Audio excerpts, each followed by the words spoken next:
Bitty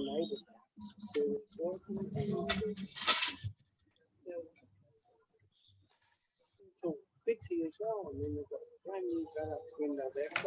Yes, we're live. Hello everyone. Hello Elliot, it's so nice to see you again. Hello.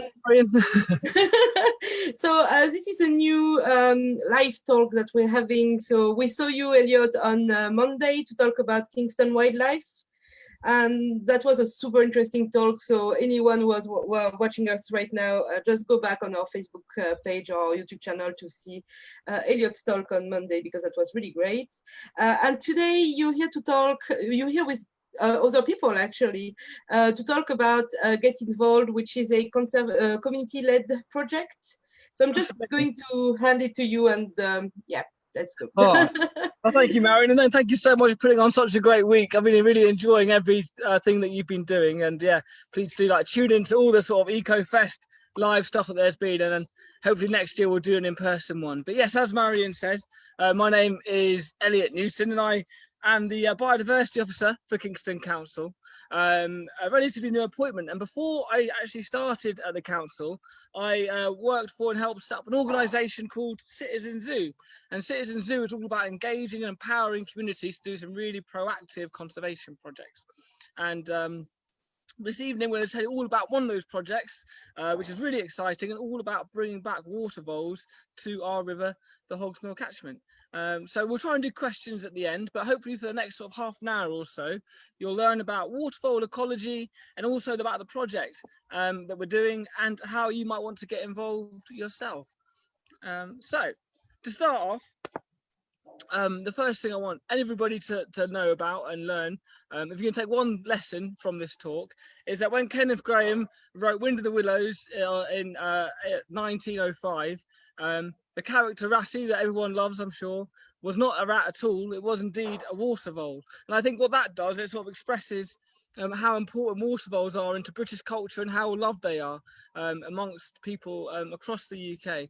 I'm sure as a species, water voles are almost as popular, if not even more popular than hedgehogs. So they really are a much loved creature. And if you ever get the chance to see or hear one, it really is a magical experience. Just to give you a bit of background about water voles, so they are rodents, and they're in the same subfamily of rodents as all our voles, our lemmings, and our muskrats. Water voles are our largest of our 4 vole species, and the 4 vole species that we have in the UK are field voles, also known as short-tailed voles, bank voles, and Orkney voles. Orkney voles are quite an interesting vole because Neolithic man went over to the Orkney Islands, and when they were going over there, they actually took field voles with them, and we're not sure if they took them as pets or if they just snuck on ships. But then because they ended up on the islands that make up the Orkney Islands, they became reproductively isolated and became their own species. So that in its own right is a very interesting sort of creature. But back to water voles, we've got 2 known species of water vole. One is the northern water vole, and that is the water vole that we have in our country, and that stretches across Europe all the way to Russia. And then there's also the southern water vole, which is pretty much only really found in Italy. And water voles have been around for a very long time. There's about a 28,000 year history of water voles. So they were around at the time of mammoths. That's why I've got a picture of a mammoth there. It's clearly not a water vole. But when mammoths were walking around our lands, they might have had water voles scurrying under their feet, which is quite an interesting thought. One interesting thing that I think about our population of water voles that we have in the UK is that English and Welsh water voles are slightly different to Scottish water voles. And what we think happened, even though they're the same species, there's 2 separate colonisation events in which water voles became onto our land. So when the glaciers were receding, the English water voles came from a different population to the Scottish water voles. And that means you can see slight differences in the ecology and the morphology and the behaviour of Scottish water voles and English water voles, which is an interesting little snippet. So going back to the water voles themselves and their sort of their ecology, so they are, as I said, our biggest water vole. They can be up to about 350 grams, which is a lot larger than of a vole. They have quite a long tail, which is about the length of their body. But I'm sure you can see by that picture, they are a truly charismatic and cute creature with their rounded shape, their chubby cheeks, and their furry sort of area that they've got above their nape, and their blunt nose. They've got those really beady eyes that are sort of indicative of any sort of real rodent. And this is because the way they're perched there, they're always on the lookout for predators. They're quite up on the top of their head, so always on the lookout for things that might try and eat them, which we'll talk about in a second. But that's why their eyes are placed there. They have open-rooted teeth, like all our rodents do, which means they have to munch on grass pretty much the entire time to stop their teeth growing. And if they left their teeth growing too long, their teeth could actually grow into their brain, which wouldn't be enjoyable for any water vole. And in terms of how long they can live for a maximum of about 3 years, which is quite a rare sort of occurrence. You have to be an exceptionally lucky water vole to live for 3 years. On average, they'll live for about a year, maybe 2 years. And in the summer, they are booming populations. So they can have, one water vole can have 8 litters of up to 5 individuals, 5 sort of kits in one sort of breeding season. So you do get really big increases in water voles in the summer.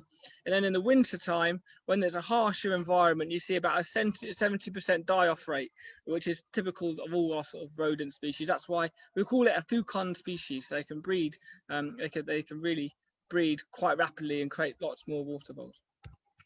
And where do they live? We obviously typically associate water voles with water. That's where they get their name from. And if you look at a textbook, they live typically within 3 meters of a riverbank, which is sort of what we sort of look at when we're doing water vole surveys. They need suitable banks to burrow in. So they have, if it was a concreted bank, obviously a water vole wouldn't be able to create its burrow in that. So it needs a nice earthy bank where they can create their complex their burrows, which can be incredible chambers where they have their young and store their food, they cache their food. They're also known to climb trees. Quite interestingly, I was talking to a guy who was doing a water vole survey once. He was walking along this river and he looked up at this tree, this hawthorn tree, and in the tree there's 3 or 4 water voles beaming down at him. So water voles are actually quite good climbers, which a lot of people don't typically associate with them. And what the river needs to look like, they're like open areas where there's not too much shade, because if there's lots of shade, it restricts the amount of plants that are there, and that restricts their sort of food. And their home range, which is the sort of area in which they need to live, can vary quite a lot depending on the habitat available to them. But we say a home range for a water vole is between 30 and 300 meters. And that's linearly, because we're looking at a water vole home range along the length of a river. So so that's how we sort of deem their sort of home ranges. And and the male is typically more territorial than the female, especially when breeding periods. So interestingly, we have some actual coastal populations of water voles. And if you look at European populations and even our Scottish population, interestingly, we have sort of fossorial populations. And that means they almost live like moles do, say, living underground, creating burrows, and not always associated very closely with bank river systems. And if you actually look at the ecology and the evolution adaptation around a water vole, they're very poorly adapted to live in water. They're not like a beaver or an otter, which have really good sort of ecological adaptations to make them survive in water. For example, they haven't got waterproof fur. If they're underwater for too long, they become absolutely lodged, like they become logged with water. They can't hold their breath very long. They haven't got webbed paws, so they can't swim very well. They don't use their tail like a rudder, so they actually swim like they use doggy paddles. They don't look very comfortable when they're actually in the water, which is an interesting thing for a creature that we so commonly associate with our water. And one reason that might be, when Romans brought over the rabbits water voles can sometimes occupy niches that are similar to rabbits. So when the rabbits were brought over by the Romans, these rabbits might have pushed out the water voles into our sort of rivers where the rabbits didn't want to live, and sort of water voles might be living in less favourable habitat conditions than they would do otherwise, because the rabbits are occupying where they would favourably like to live. And if you look at places like Glasgow and across Europe, we have big populations of water voles that aren't so close to rivers. So it's an interesting sort of theory there that could explain why our water voles might not be doing as well as they are. In terms of their diet, they've got a really interesting diet. They're really adapted species for, they can eat lots of different things. They can eat up to about 227 different types of plant, which is really a very broad diet. So it means they're quite adaptable, so they can live in quite a lot of different environments. And the typical food they like to eat is like willow herb, loosestrife, meadow sweet, water crow's foot. And if they have those sort of species along the riverbanks, you know that's pretty good habitat for a water vole. And they've got to eat about 80% of their diet every day to keep themselves going. So they've got to eat absolutely lots of food. Quite interestingly, when a female is pregnant, she might, because she needs lots of protein to look after, to be able to raise and grow, let her young to grow. She can sometimes be eating flowers and might also be eating. She's been known to eat things like dead fish, so they can have a really adaptable diet and eat lots of different things. And in terms of their life cycle, they normally spend about 4 hours out on the river nibbling at grass and stuff, and then they'll spend 4 hours in the burrow tending to their complex burrow chambers, where they'll be sort of stashing and caching their food and just doing some good old sort of house proud sort of stuff. So a lot of people say when you talk about bringing any species back, they say, why are you doing that? What is the importance of them? What was their role? Because humans like to have that sort of chain of thought, which is something I might not always agree with. But a water vole does have a very important ecological function. One thing is because we've been talking about the water vole size. Water voles are actually, as I said, the biggest water vole the biggest vole species that we've got. So they represent a really good meal for a lot of different creatures, like herons and kestrels and foxes. And in sort of urbanized areas, cats and dogs can also be a bit of a problem. But if you're a heron, for example, you can eat one water vole, or you have to go and chase lots of little bank voles. So it makes a lot more energy in our sort of food webs. It makes our ecosystems more healthy places and be able to support more biodiversity. But this makes water voles quite a scared creature. So when they're on the lookout at the banks, they can sometimes have this noise associated with them called the plop. And the plop is, I think, my favourite fact about a water vole. So what will happen as they're sitting on the bankside, looking out for predators to try and eat them. If they feel nervous or scared or think there is something about to try and eat them, they will launch themselves into the water and make a really loud plop sound to try and escape their potential predator. But that is not only them escaping, but that loud plop sound also acts as an alarm call to the other sort of water voles that might be in the area. So once you hear one plop, you might hear a whole series of plops as all these water voles are trying to tell each other that there is a potential danger. And I think that plop sound is a really fantastic sound. In the natural world, we associate lots of good sounds like the dawn chorus and the call of the wolf, but I think the plop should really be up there in our sort of lovable sounds that we really associate with a healthy ecosystem. They also create really good habitat for things like grass snakes. So this is a picture of a grass snake here.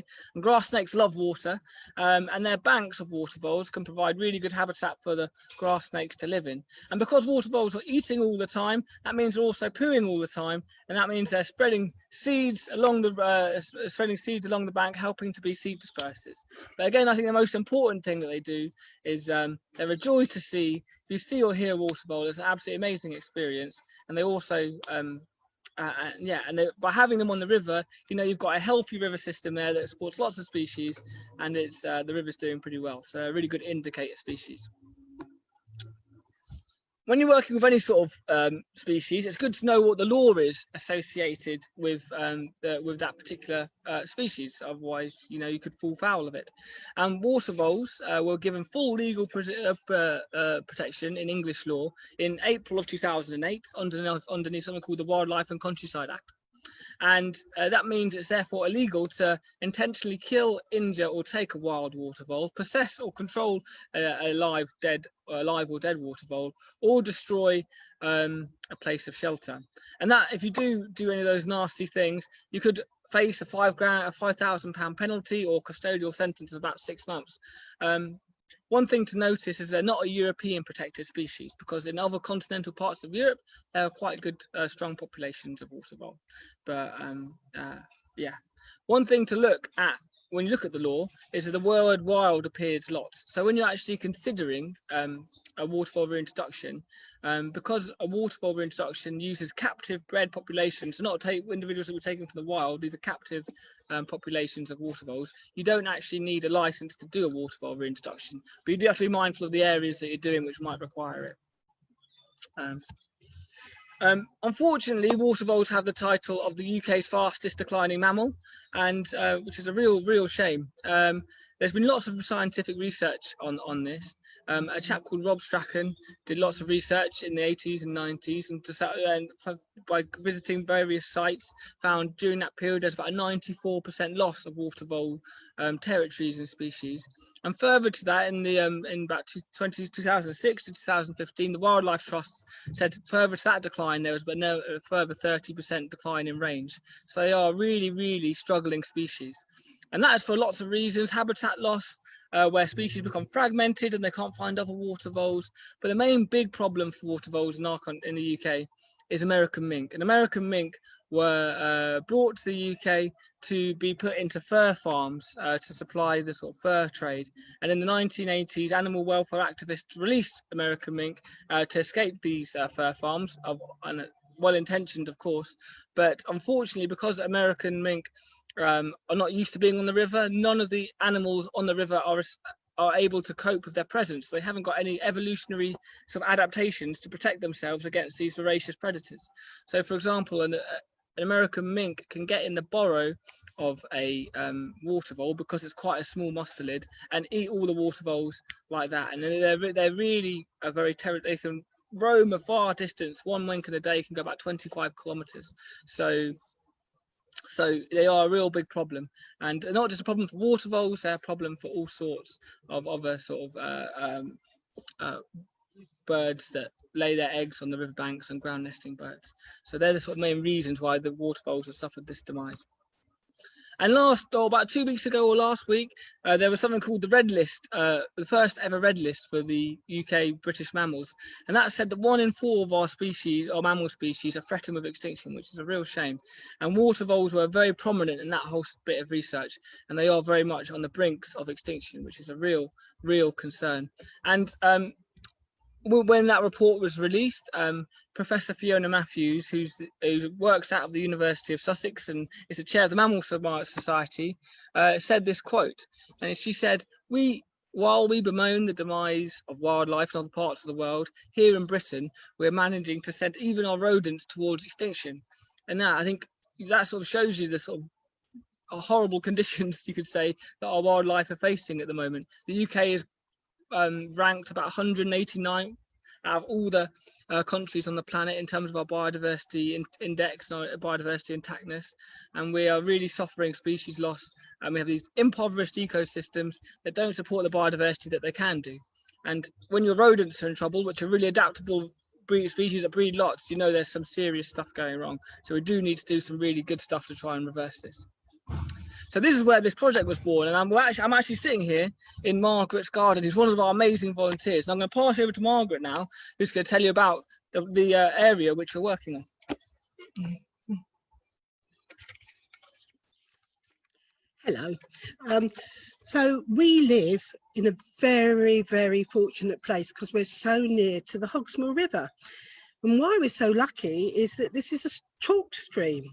And I couldn't believe it when I learned that there's only 200 in the whole world, and yet we've got this wonderful river right where we live.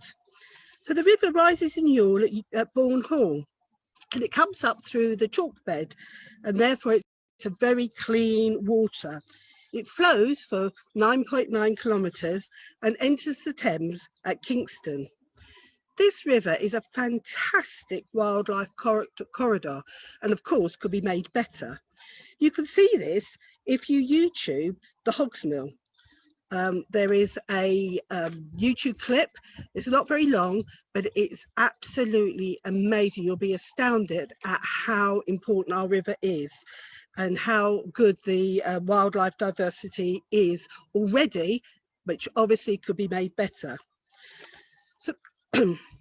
So when we're looking at the history, and there is quite a lot of history on our river, one of the big claims to fame is this picture. This was painted by Millet back in 1851. Now, it was very rare at that time for painters to actually go out in the open air and paint real life. And so it's very interesting when you look at the background and you can see what the bag and everything would be like at that time, and then compare it perhaps to what it is like now. Now, what was interesting was that he actually painted a water vole in the middle of this picture. However, he did it so badly, people didn't recognise it for what it was. So unfortunately, he painted it out, but it still can be seen, some of the sketches around the outside underneath the frame. Now, on a personal note, now I'm very old, and about 30 years ago, which really isn't that long, my children used to walk along the river near Bourne Hall, and we used to hear that lovely plop that Elliot was talking about. And my children's faces when they could see these little creatures swimming away was just amazing. And it's something that obviously I think every parent, every grandparent would love their children to experience. I think we're going back now to Elliot. Oh, thank you, Margaret. That's amazing. Cool. Great. So as Margaret said, we had water voles thriving on our river only 30 years ago. So if we look at the actual data that we've got, so Giggle, who are the late London data record holders for all our ecological records, gave us their data for water voles. And here you can see Kingston on the map. And if you look at the historic records, these yellow dots here, which I'm sort of pointing at now, demonstrate the water vole records that we had on our river. And these black dots are the American mink. So that obviously poses a problem. And if we look at more recent records, we can see that we've lost so many of our yellow dots due to that predation and some other factors as well. So we know that we've lost water voles in very, very recent history. We're not talking about bringing mammoths back to Kingston. We're talking about bringing a species that was here only years ago. So it's a very recent extinction event. And we have very few water voles on the river. You might see a few dots there, but I think the last record was probably about 2014 in Kingston. And even if you only got one sort of water vole living there, a thriving water vole population is of about 100 individuals. So we definitely know we haven't got a thriving, self-sustaining population of water voles in our river. So it is quite a sad story. So this is where the Get Involved story began. So as you've already seen from Margaret, we thought that we could engage people and try and do some really fantastic community-led conservation that can help reverse this local extinction event and bring water voles back to our river for everyone to enjoy and also improve our sort of local environment. And you can see what we've done. That was the title was called Get Involved because we really wanted the community and local people to be at the heart of this sort of reintroduction project. So they felt that they had the power to sort of do this really good work. So we actually launched this project about a year ago. So last summer, we sort of rather scarily rented out the Rose Theatre. We rented it out to do a wildlife talk, a local wildlife talk for local people to sort of demonstrate how many amazing species that there are in Kingston and all the sort of amazing conservation of ways you can get involved with all the friends groups and stuff like that. We were a little bit worried when we launched it, when we sort of decided to book the Rose, because there's 800 seats there, and we were like, "Oh, 800 people really going to be interested and come to our water vole talk and our talk about local wildlife?" But amazingly, they did. We sold out the entire Rose, which was an absolutely amazing sort of feeling, and to see all these people here wanting to hear about local wildlife. Oh, let's go have a drink of water quick. I've got something in my throat. So it was absolutely amazing to see so many people attend the Rose event. And I think what that demonstrated is that among people in the UK, there really is a real interest and curiosity about local wildlife. And there are so many wildlife lovers who live in Kingston and all around London and across the UK. And you can see that from things like Spring Watch and all the sort of viewership that gets. So we really think this interest is something that we can mobilise and encourage people to get involved with conservation. Because imagine if all these people were not only loving nature, but also doing proactive things to try and help restore it and bring it back. So what we did, we enlisted the help of this chap, and this chap is called Derek Gow, and to my mind he is one of the most pioneering conservationists that the UK has. He works on all sorts of species reintroduction projects, from wildcats to beavers to harvest mice. Yeah, it really is an amazing character who's sort of pioneering our conservation context that we're currently living in. And Derek, he pioneered and sort of really led on the sort of water vole reintroduction process. So he started years ago, and when he first started, he ran into some difficulties, but over the last sort of decades and few years, he's absolutely managed to hone his sort of water vole breeding and reintroduction techniques, and now has a fantastic farm in Devon where he breeds water voles. So to date, he's bred over 25,000 water voles just through his sort of site, and he's going around the UK helping to bring water voles back to their former range, which is a really successful story, especially when we consider how environmentally and ecologically depleted our country is. So Derek actually spoke at that Wild Kingston event that I mentioned, and the day after we said, Derek, do you want to come have a walk around the Hogsmill River and have a look at the river and get your thoughts on it? And this was a time where we could stand close together, pre-COVID. We were able to walk up and down the river, and quite surprisingly and a good thing to say, he looked at a lot of the habitat and was like, oh, there's a lot of good habitat here for water voles to exist in already, which is a really nice surprise. It gave us a really good foundation to try and build off. So it was a really good way to start the project, of him saying, Elliot, this is a doable project. You can definitely get water voles back here, which was music to my ears. So that then led us to further our sort of community engagement campaigns and going around to doing community talks, doing school talks, going to community festivals when we could do that sort of thing. And we even went to the London Natural History Museum and did a day at the London Recorders Day where we did a presentation about the project. We've now engaged over about 4,000 people who now know about water voles, which is a really good sort of start, and hopefully once people learn about these creatures, they might then want to try and get involved and help bring them back. So I asked Derek, because where else in the UK are you aware of any other sort of similar projects where communities have come together and tried to bring back water voles? And he was like, Elliot, I'm only aware of one, and that is in the South Downs National Park. So I went down to the South Downs National Park. It's this lovely chalk stream here. It's another chalk stream like the Hogsmill is, called the Meon. And I met this lovely lady called Elena, and she told me about their project to bring water voles back, and how they did it and how they engaged people and how they looked at the habitat. And it was a really useful experience. And actually, when we were standing on this bridge in this little village looking down into that vegetation there in the river, there were 3 water voles scurrying around as we were standing there looking up at us. So it was a really pleasurable experience. And Elena gave us lots of hints and tips. One hint and tip she gave was about how we assess the habitat on the Hogsmill to make sure it's good for water voles. Because what I was going to do, I was going to try and follow the methodology of this chap here, who's called Rob Strachan, who was a real keystone person when it came to water vole conservation. He pretty much wrote the book on water voles and how to survey them. And he had defined a way in which you can do habitat surveys, a little bit complex. And I was saying, trying to find out how we can try and adapt this habitat methodology and survey to an urban and community context.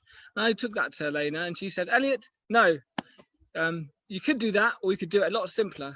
And I'm going to pass you over to Nick, who's going to tell you how we did it. Hi, good evening. My name's Nick. These are the basic 8 questions that Elliot and the team came up with. And just to give you a little background about myself, I've lived in the borough all my life.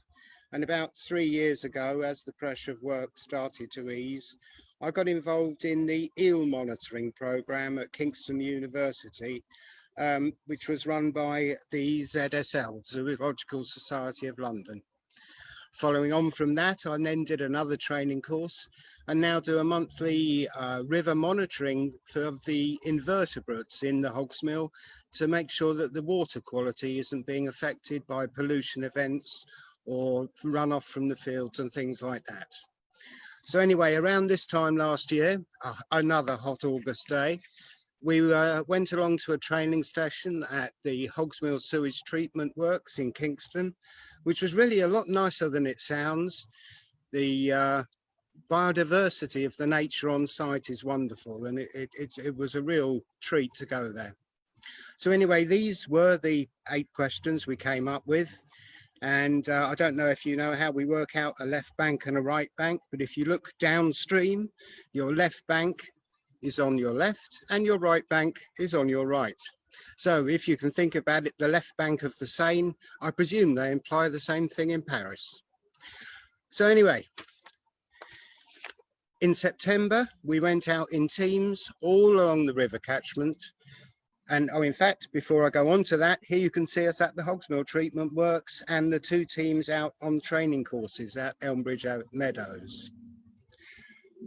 So we started surveying the river, asking these questions, filling in surveys, 60 volunteers in total.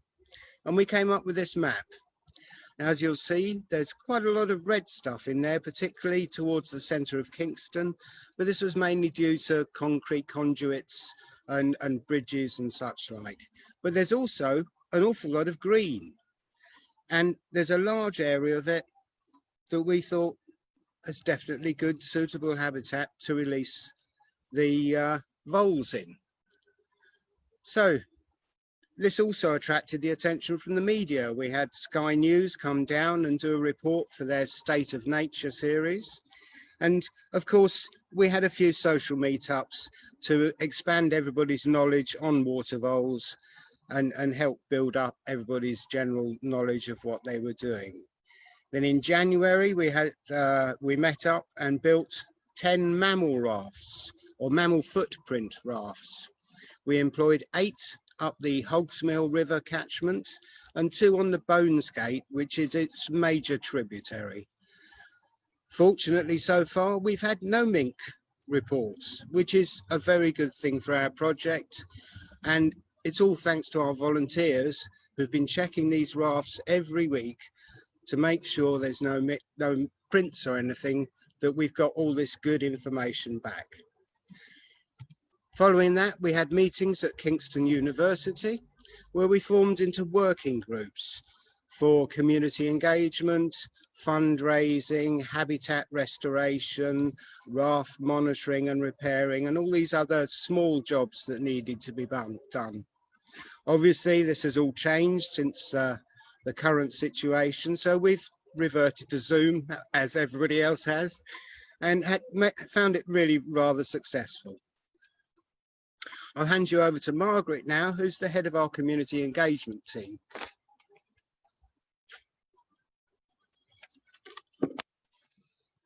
Hiya. I'd like you to introduce you to Violet. This is Violet. She's my best friend and my little companion. And I used to be a teacher. I used to work in a nursery.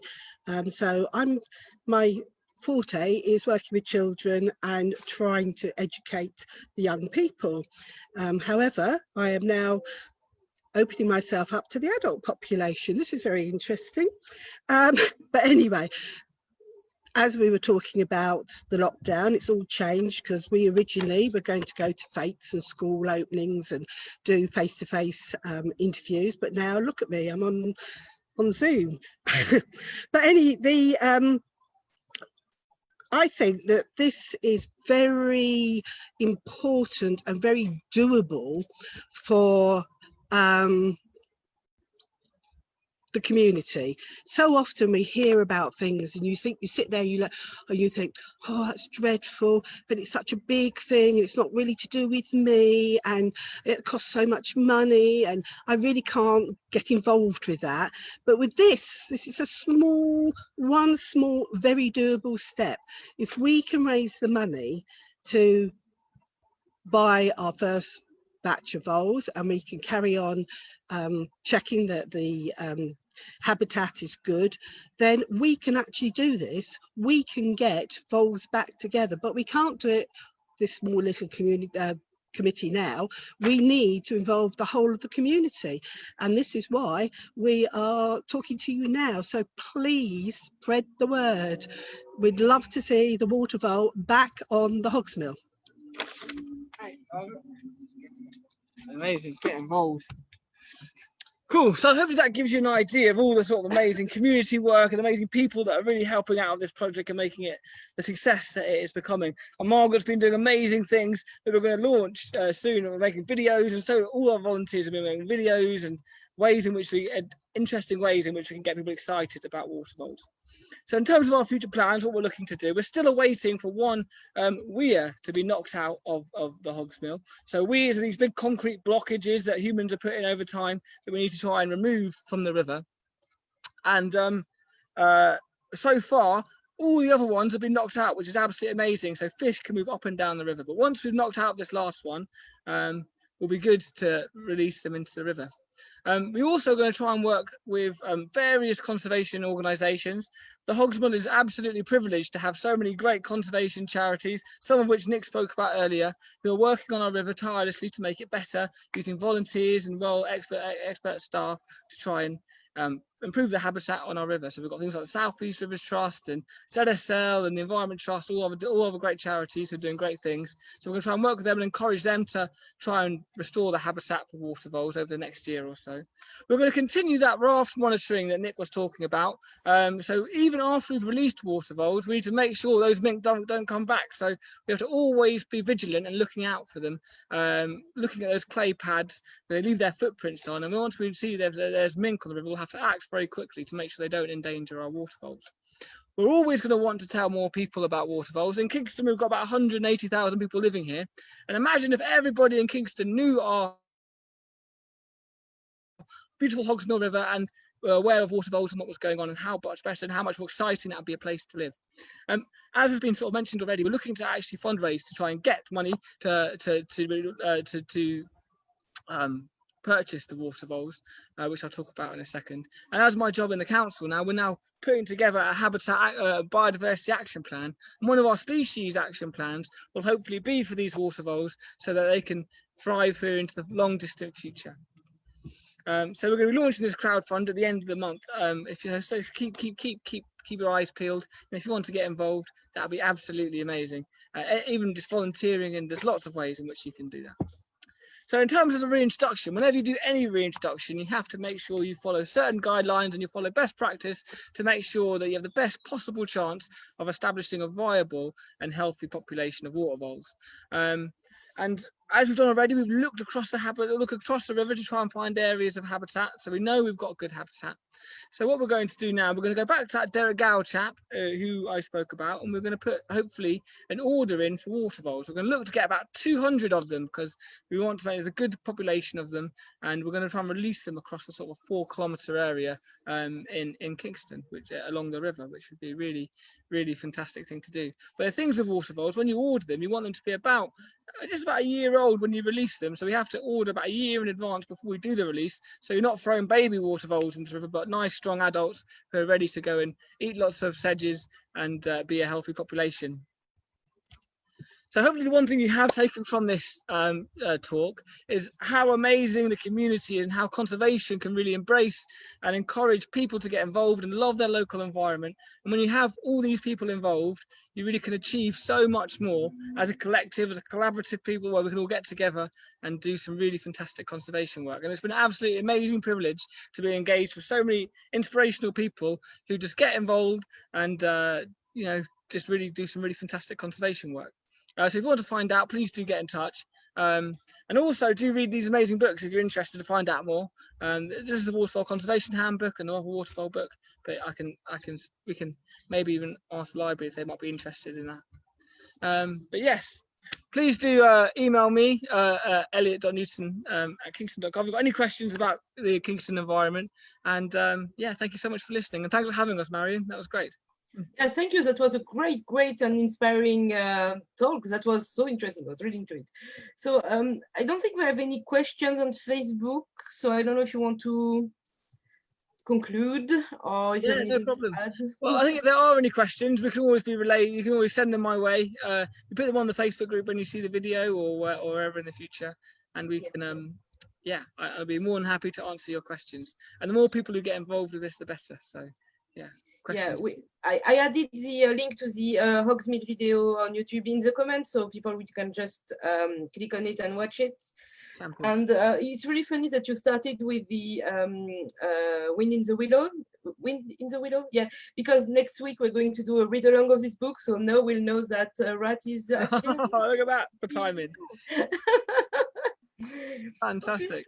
Yeah, well, thank you so much for coming, and that was really interesting. So I really hope a lot of people are going to watch it and hopefully get involved in this community project, because that's really, really important and really, really cool, really overall. So Great. Well, absolute pleasure, and thank you so much, and best of luck with the rest of the Eco Festival, and we look forward to doing it in person next year.